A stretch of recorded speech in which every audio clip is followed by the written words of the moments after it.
Before we start, if you enjoy disturbing, real accounts like this, make sure to like the video and subscribe.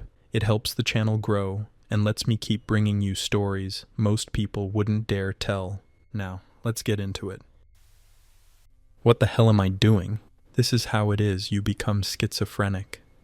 How? Well, things manifest themselves that are not there in a state of perfect reality. I talked to my water heater for an hour because I heard my friend's voice coming from inside. He was stuck and trying to get out. It was 100% real. I at no point thought I was tripping. It was just reality. Then the "what the hell am doing" sets in and the hallucination passes. Then you answer the phone and have a nice long conversation. Then you realize you're talking to a throw pillow and the "what the hell am I doing" sets in again. Your buddy comes in to talk to you about whatever. 30 minutes later, you ask him if he wants something to drink. Then looking in the fridge, you get this weird feeling. What the hell am I doing? You turn around and your friend vanished. It sucks. You feel sick and out of control. Reality is the hallucination, or is the hallucination reality? What's real? You don't know. This goes on for hours and hours. I think on average about 14 to 18 hours. There are no fractals or patterns or pretty colors for me.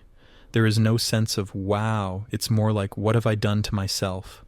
Don't do it. I know if you are super curious, you'll do it, but you have been warned. This is the ultimate psychosis. The dangers involved with this are unbelievable. With the 100% conviction that the hallucinations were reality, the dangers associated with hurting oneself or others are astronomical. You phase in and out of this state of altered reality with no noticeable transition. Running into traffic, setting the house on fire, or even the stereotypical jumping out of a window are all very, very possible with this stuff.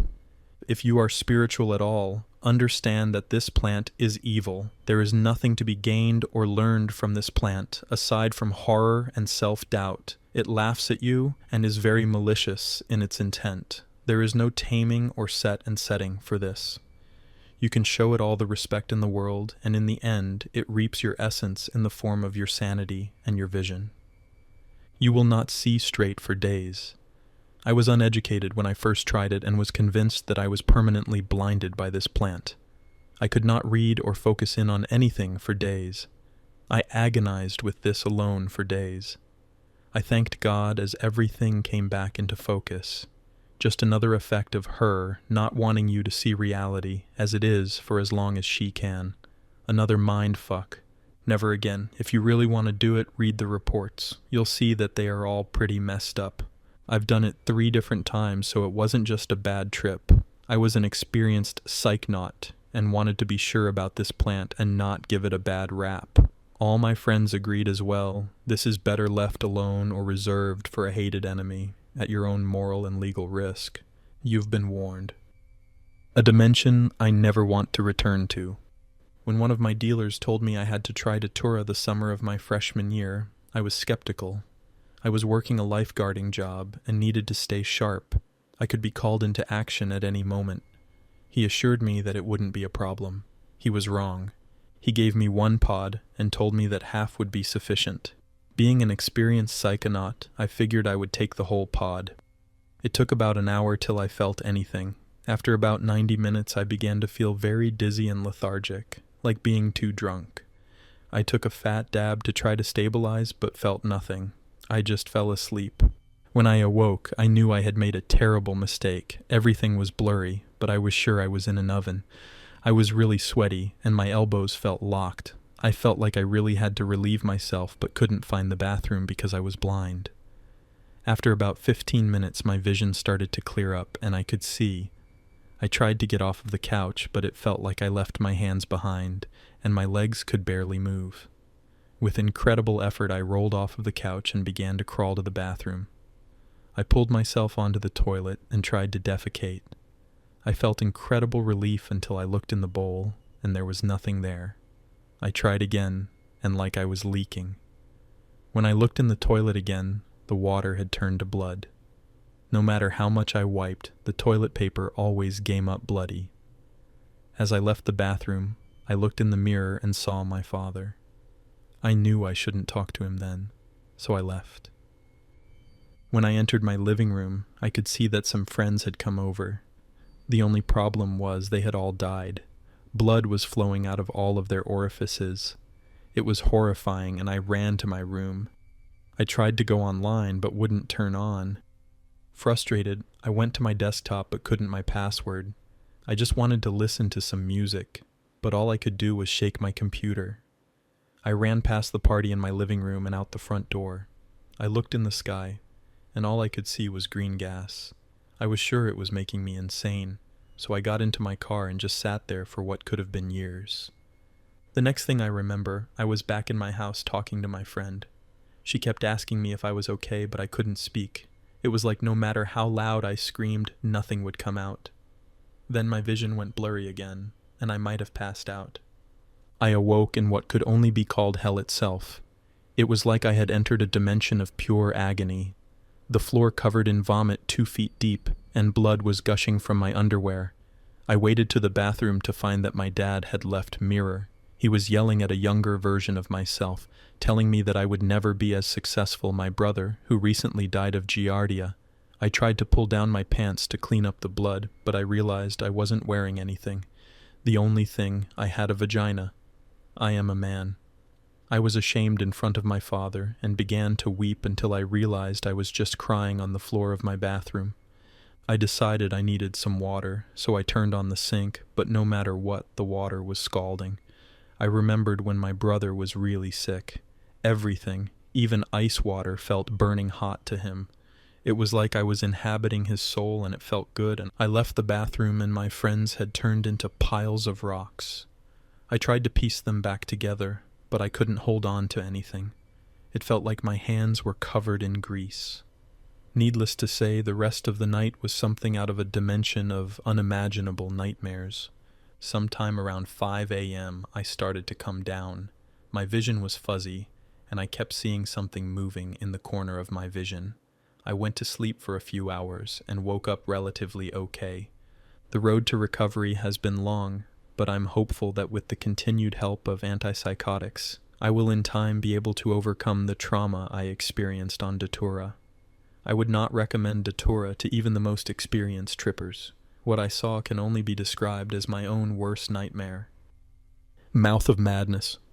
In high school, I had a friend who had been reading Carlos Castaneda. Carlos wrote about the Yaqui shaman Don Juan Matus, who would access the spirit world by ingesting peyote, datura, etc. So he, inspired by Don Juan, went on one of his expeditions to find herbs and came back with a Tupperware full of the spiny pods. It would be a huge understatement to say that we were unprepared for the extent of the experience. I ate a heaping tablespoon of fresh, mature seeds. Lucy and Paulo had eaten similar amount. 90% of this was told to me by my best friend Doogie, who witnessed my descent into madness. Basically, what I remember is eating the seeds around midnight with Lucy and Paulo. It was kind of like being really drunk, except for the total lack of equilibrium, serious dryness and soreness of the mouth and throat, and some lucid hallucinations. It didn't feel enjoyable, just uncomfortable really. I kept smoking cigarettes that would disappear, and I talked to a friend of mine from day camp who I hadn't seen in maybe 7 years before he disappeared, and I realized he wasn't ever there to begin with. I vaguely remembered finding my upstairs toilet had been puked on, not in, with $1 floating on top. I also vaguely remember cleaning it up, washing the dollar bill off and hanging it to dry. I really wasn't sure if this had happened, and when I went to check it, the dollar was gone and the toilet was a little too clean. Later, Lucy said she vaguely remembered puking in my bathroom, but we're still not sure if it was real or not. The dollar is still missing. Polo, Lucy, and I all got extremely fatigued and sleepy, and we all went to bed. I had a dream where I kept walking into the wall. I was woken up the next morning by the phone ringing. Lucy and Paulo were gone. I picked up the phone. Doogie. Tim? Are you okay? Me. Fine. What's wrong? Doogie. What is my name? Tell me my name. Me. Fuck you. Doogie. Stop fucking with me. Doogie.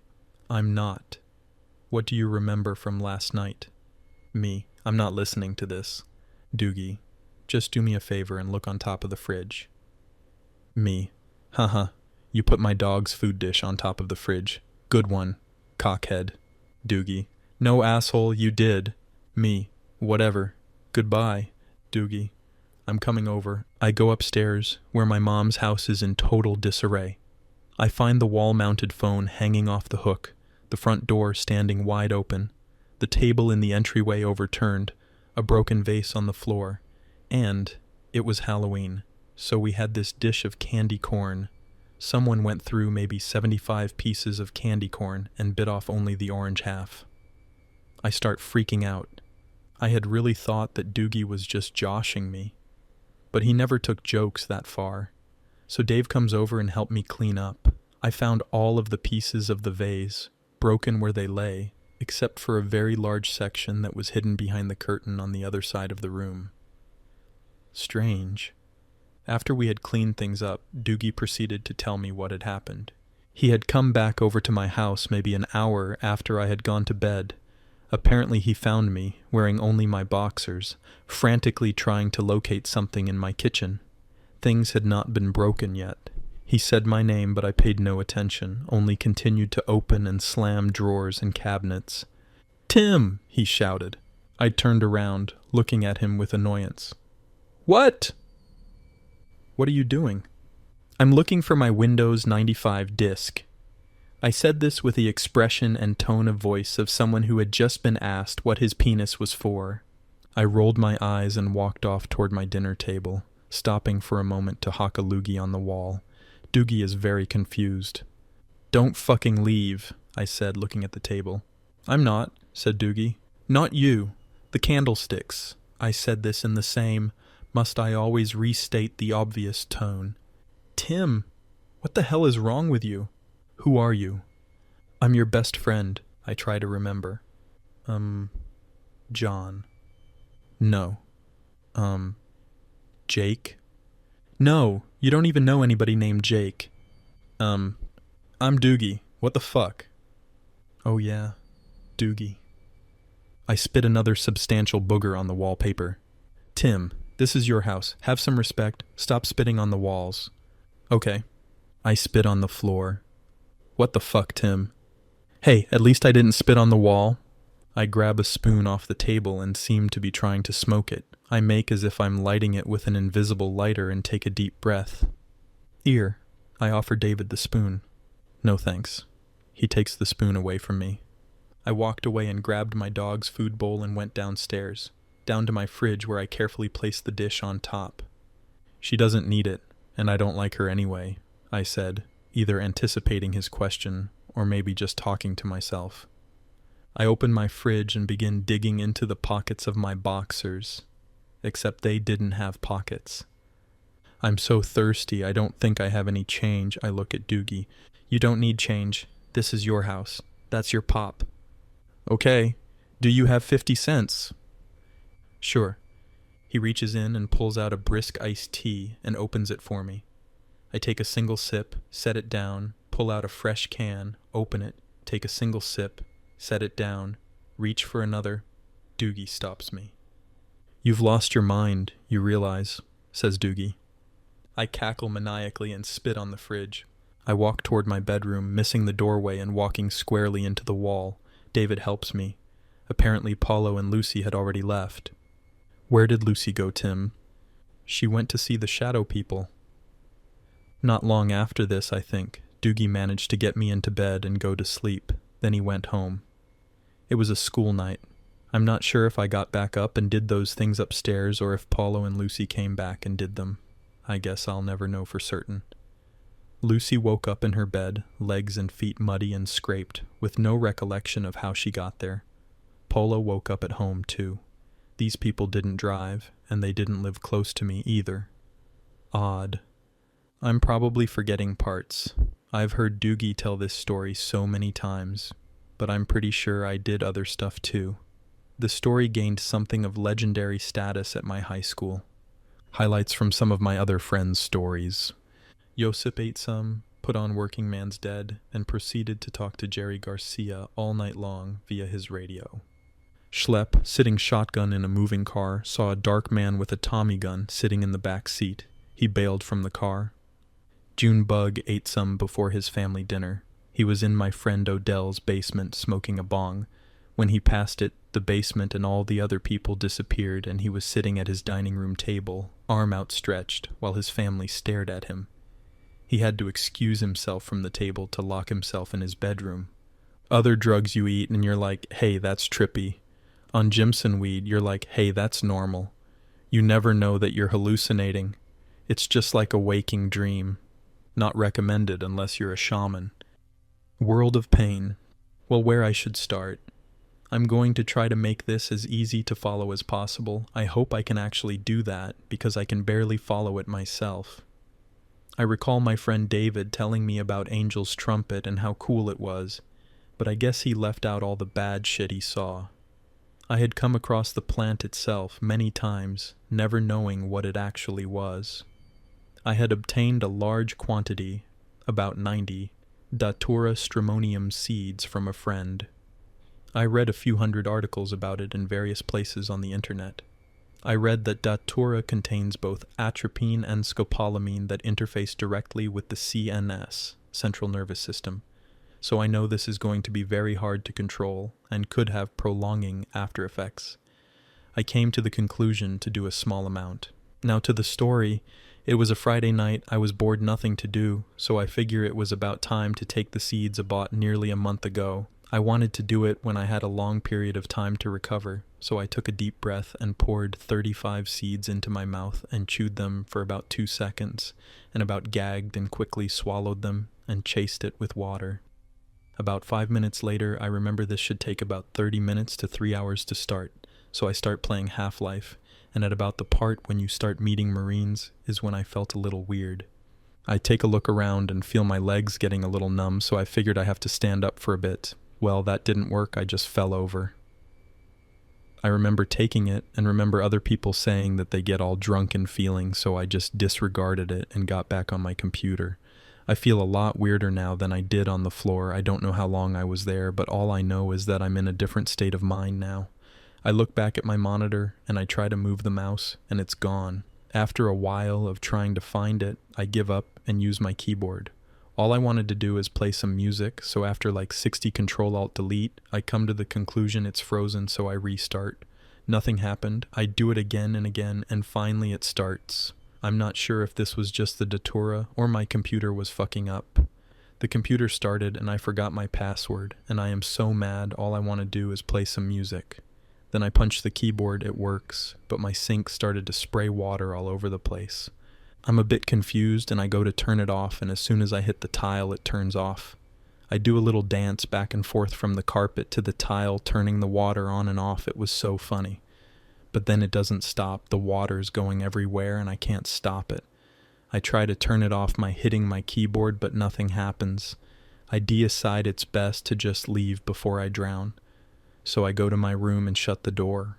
By this time my mouse is back and I put on Tool's Anima and go lay down because I really want to get off the carpet for some reason. I lay down and my pillow is getting me angry. It keeps blocking the music, so I get rid of it by putting it in my closet and go back to laying down, trying to figure out what music is playing.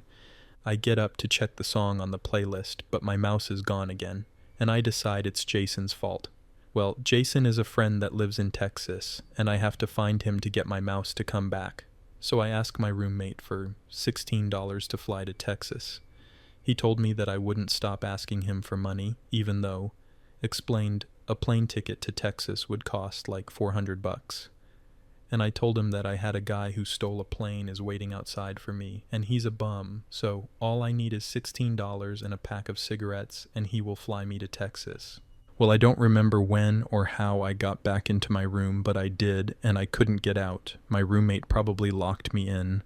I look around, and I have these crazy, twisty posters I get at a gifts. Well, I escape through one of them, and I'm outside, and I see the plane just about to take off. And I just sit down on a bench, and a plane lands, and there is Jason with my mouse in his hand, and I'm so happy.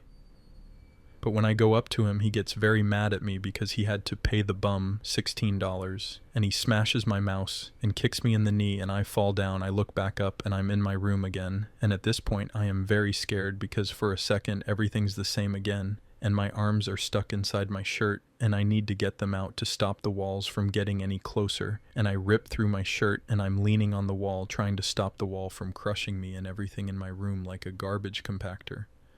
Well, I wasn't strong enough and I was crushed. I appear in my old house in Tampa, and my friend that died like 2 years ago is there, and I'm a ghost, and we talk for a while, and he is real mad at me and said I killed him, but I didn't, and he casts me to hell. This is where it gets bad. I'm in a room where the corners of the room are flashing bright red, and every time they flash it hurts a lot. And I cover my eyes, but nothing I can do stops the light. I can see it in the same spot no matter what I do. And my friend's parents are there yelling at me and crying, saying that I killed their son and hitting me with those glow wands from Demolition Man. Then I look up and they're gone, but my friend's there and he gives me a cigarette, and I take it only to keep him happy with me. And I light it up and it burns my lungs, but I keep smoking it to keep him happy, despite the terrible pain that comes with every drag. After about 60 or so cigarettes, I tell him I don't want any more, and he kicks me, and I fly back from my poster onto my bed, and I look around. Everything is back, and I'm in my room, and that scares the fuck out of me. So I get under my bed and try to go to hide by putting everything I can around the edges of my bed, but everything is so incredibly heavy, I can only lift small objects like CDs and pens, so I decide to hide in my closet. Well, I get in there, and my pillow is there, and I don't want it to stop the sounds of someone coming in my room, so I get rid of it by putting in my dresser, but it won't stay closed, and this makes me very pissed off. So I kick the shit out of it, but I'm very weak, and anything I do is in like slow motion, and I can't seem to get is closed, so I just wrap it in my blankets and throw it out of the window. But I can't close the window. So I go back into my closet, and I see like 80 copies of myself, and it's so crowded in there, I can't breathe, and I pass out. And I keep hearing like a sweeping noise outside of the room I'm in. I'm in one of those portables they have in overcrowded schools, and I know whatever it is they're going to get in somehow and get me, so I try to hide, but it's just a room nowhere to go. And I hear all these banging noises like it's trying to break the door down, and I get a desk and throw it at the wall, and it breaks a hole in the wall. And it's very bright outside. I get the courage to go outside and nothing's there, so I get my welding glasses out and put them on, and I can see clearly now, and there it is, a big fucking tornado. I go back inside, and it hits the building and kill everyone in the area, and I'm all alone, bodies everywhere. Then I see my house, I'm like, oh fuck, my brother was home, and I start to like rip the debris apart, and like I'm fucking Superman, I'm like throwing huge pieces of broken house with ease. But the house was like made of puzzle pieces, and I couldn't get them to stack up. They kept falling over back onto the pile. I try for days, but everything I do causes more damage. And the pieces keep getting smaller and smaller until it's like a big multicolored pile of sand, and it's like the future and everything is more advanced and developed, but this small section of land where my house of sand is, and I'm in a glass ball, and there are like aliens looking at me through the glass and shaking it around like a snow globe. And one of the alien kids turns it over, and the house of sand falls on me, and I suffocate. I wake up to my roommate yelling at me, asking me why am I in his closet and why did I throw his pillow out the window. I tried to tell him that it was going to stop the sound, but he can't understand.